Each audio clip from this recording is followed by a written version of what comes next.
नमस्कार दोस्तों, हाजिर है फिर से टारगेटेड जीओवी जॉब्स पे।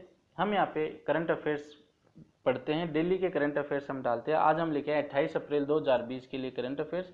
यदि अभी तक हमारे चैनल को सब्सक्राइब नहीं किया तो आप सब्सक्राइब कीजिए। तो शुरू करते हैं। In which following country freedom day celebrated on 27 April. 27 अप्रैल को किस देश का स्वतंत्रता दिवस मनाया जाता है? तो थाईलैंड, साउथ अफ्रीका, इजराइल और कनाडा। तो सही उत्तर है दोस्तों साउथ अफ्रीका। साउथ अफ्रीका जो फ्रीडम डे वो 27 अप्रैल को मनाया जाता है। 27 अप्रैल को क्यों मनाया जाता है? क्योंकि 27 अप्रैल 1994 को यहाँ पे डेमोक्रेटिक इलेक्शन हुए थे। फर्स्ट डेमोक्रेटिक इलेक्शन जो है वो 27 अप्रैल 1994 को हुए थे। तो 26वां इस बार ये फ्रीडम डे मनाया गया है। और ये इस बार की जो थीम है दोस्तों वो है सॉलिडेटरी and the Triumph of the human spirit in these challenging time. इस चुनौतीपूर्ण समय में एकजुटता और मानवीय भावनाओं की विजय, ये इस बार की थीम रखी गई है। और दोस्तों 2020 में देखिए 10 दिसंबर 1996 को जो प्रेसिडेंट थे नेल्सन मंडेला, उन्होंने साइन किए थे कॉन्स्टिट्यूशंस के ऊपर। तो इस बार 10 दिसंबर 1996 को साइन किए थे। तो इस बार 24वीं एनिवर्सरी मनाई जा रही है किसकी? कि जब साइन किए गए थे कॉन्स्टिट्यूशन के ऊपर। और दोस्तों 10 दिसंबर 1996 को ही इसी की याद में एक इंटरनेशनल डे मनाया जाता है, वो है इंटरनेशनल ह्यूमन राइट्स डे। भी इन्हीं की याद में मनाया जाता है क्योंकि नेल्सन मंडेला ने 10 दिसंबर 1996 को यहाँ पे साइन किए थे। तो ये आज ही हमने बता दिया कि 10 दिसंबर को इंटरनेशनल ह्यूमन राइट्स डे मनाया जाता है। आगे बढ़ते हैं। फ्रीडम मंथ कब कौन से देश में मनाया जाता है? तो दोस्तों फ्रीडम मंथ भी जो है वो साउथ अफ्रीका में मनाया जाता है, जो कि पूरे एक महीने पूरे अप्रैल के अंदर चलता है ये फ्रीडम मंथ। जो फ्रीडम मंथ की थीम है वो है valuing our freedom in difficult time. South Africa की बात करते हैं तो 3 राजधानियां, 3 कैपिटल्स है। पहली है administrative capital Pretoria, legislative capital Cape Town, judicial capital Bloemfontein. और करेंसी है साउथ अफ्रीका द रैंड। और प्रेसिडेंट है साइरिल रेमाफोसा, ये प्रेसिडेंट है। आगे बढ़ते हैं दोस्तों। When is the international day of multilateralism diplomacy for peace observed. शांति के लिए बहुपक्षवाद और कूटनीति का अंतर्राष्ट्रीय दिवस कब बनाया जाता है? ऑप्शन है 20 अप्रैल, 22 अप्रैल, 24 अप्रैल और 26 अप्रैल। तो 24 अप्रैल को ये शांति के लिए बहुपक्षवाद और कूटनीति अंतर्राष्ट्रीय डे मनाया जाता है। किसके लिए मनाया जाता है? अगर कोई भी देश अगर लड़ाई पे उतारू हो रहा है, वॉर पे उतारू हो रहा है, तो ये बहुपक्षवाद और कूटनीति की सहायता लेकर इस जो भी मसला है उसको शांतिपूर्ण रूप से सुलझाया जाए, इसलिए ये दिवस मनाया जाता है। ये पहली बार 24 अप्रैल 2019 को मनाया गया था। और ये जो डे है वो 12 दिसंबर 2018 को डिसाइड हुआ था कि 24 अप्रैल को मनाया जाएगा। और ये रिजोल्यूशन है यूएन जनरल असेंबली के अंदर। यूनाइटेड नेशंस का हेडक्वार्टर है न्यूयॉर्क सिटी और सेक्रेटरी जनरल है एंटोनियो गटरेस। आगे बढ़ते हैं दोस्तों। When the world veterinary day is observe, विश्व पशु चिकित्सा दिवस कब मनाया जाता है? Last Saturday of April of every year, first Saturday of April of every year, यानी पहले शनिवार, अप्रैल के पहले शनिवार को। पहला ऑप्शन है अप्रैल के लास्ट शनिवार को, तीसरा ऑप्शन है पहले मंडे को, और चौथा ऑप्शन है तीसरा ऑप्शन है लास्ट मंडे को, और चौथा ऑप्शन है पहले मंडे को। तो दोस्तों इसका सही उत्तर होगा last Saturday of April of every year. अप्रैल के लास्ट सैटरडे को ये मनाया जाता है। और इस बार जो है वो लास्ट सैटरडे 25 अप्रैल को आया। तो 25 अप्रैल 2020 को वर्ल्ड वेटरनरी डे मनाया गया था। थीम रखी गई है इसकी environmental protection for improving animal and human health. और ये जो है वो इनिशिएट यानी शुरुआत की गई थी वर्ल्ड वेटरनरी एसोसिएशन WVA के द्वारा। पहला जो वर्ल्ड वेटरनरी डे बनाया गया था वो 2001 में बनाया गया था। अगला पॉइंट ध्यान में रखना दोस्तों, वर्ल्ड वेटरनरी ईयर वो 2011 को मनाया गया था। किसकी याद में? क्योंकि ये founding day of first veterinary school in 1761 Lyon France में जो पहला वेटरनरी स्कूल था उसी की याद में, उसी के फाउंडेशन के डे की याद में 2011 को वर्ल्ड वेटरनरी ईयर मनाया गया था। और जो वर्ल्ड WVA है ये जो है medicine association health for animals ये एसोसिएशन है, ये वर्ल्ड वेटरनरी डे अवार्ड भी देती है और लगभग $2500 का प्राइज मनी भी रखा जाता है। WVA का हेडक्वार्टर है ब्रुसेल्स, बेल्जियम। डायरेक्टर है डॉक्टर पैट्रिका टर्नर। आगे बढ़ते हैं दोस्तों। The SIPRI reported titled as trends in world military expenditure 2019। World military expenditure मतलब सैन्य खर्चे करने वाला 2019 में सैन्य खर्चे करने वाला दुनिया का तीसरा सबसे बड़ा देश बन गया है। दुनिया का तीसरा सबसे बड़ा देश बन गया है। तो ऑप्शन है US, चाइना, इंडिया, रशिया और सऊदी अरेबिया। तो मैंने ये अरेंज किया है, तो इसमें थर्ड नंबर पे इंडिया है, पहले नंबर पे खर्च करने वाला US है, दूसरे पे चाइना है, तीसरे पे इंडिया है, चौथे पे रशिया और पांचवे पे सऊदी अरेबिया है। तो और ये जो SIPRI है उसकी फुल फॉर्म है Stockholm International Peace Research Institute. और पहली बार है कि इंडिया और चाइना जो है वो टॉप 3 पर आए हैं। और इंडिया ने जो है इंडिया स्पेंड किए हैं 6.8% बढ़ावा कर दिया है अपने मिलिट्री स्पेंडिंग में, जो कि अब हो गया है 71.1 बिलियन 2019 में। और साउथ एशिया में ऐसा करने वाला पहला देश बन गया है। दिस वाज द हाईएस्ट, ये हाईएस्ट मिलिट्री स्पेंडिंग है साउथ एशिया के लिए। और SIPRI जो है उसका हेडक्वार्टर है सोलना स्वीडन के अंदर, और ये बना था 6 मई 1966 में।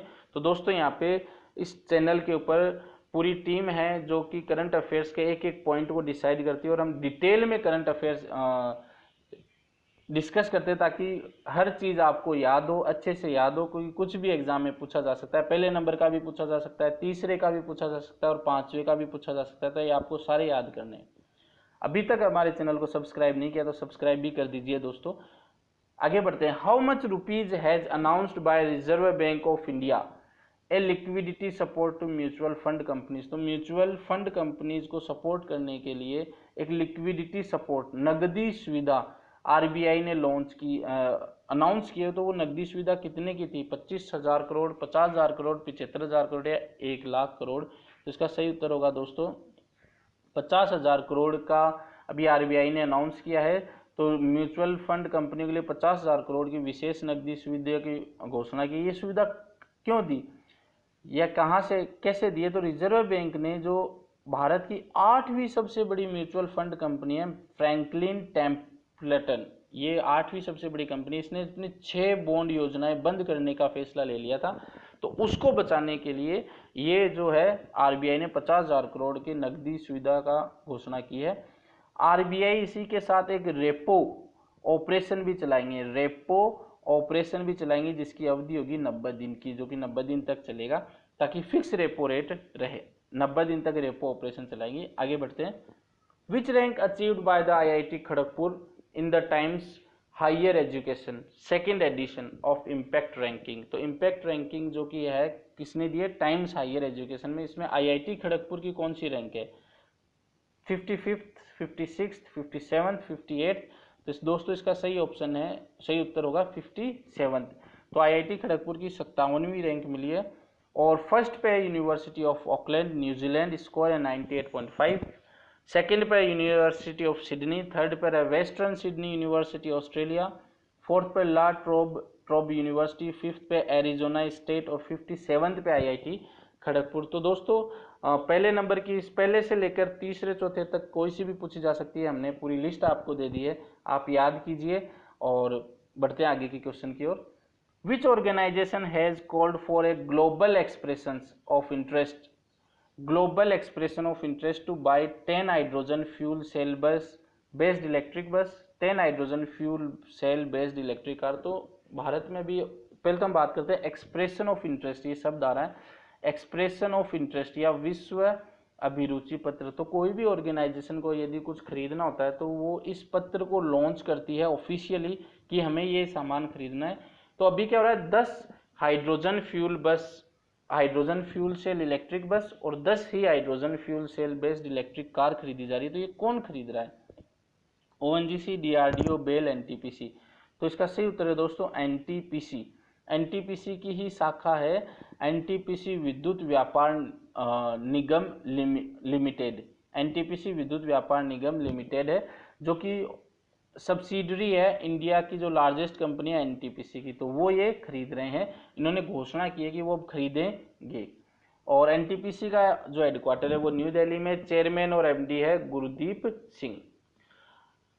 RBI has extended Madhavan Menon's term as part time chairman of which bank. तो आरबीआई ने माधवन मेनन का कार्यकाल किस बैंक के पार्ट टाइम अध्यक्ष के रूप में बढ़ाया है? तो ऑप्शन है Kotak Mahindra bank, IDFC bank, CSB bank, yes bank. तो इसका सही उत्तर है दोस्तों सीएसबी बैंक। फुल फॉर्म क्या है? Catholic Syrian Bank. इसके लिए आरबीआई ने जो है माधवन मेनन का जो कार्यकाल है पार्ट टाइम अध्यक्ष के रूप में वो 21 जुलाई 2020 तक के लिए बढ़ा दिया गया है।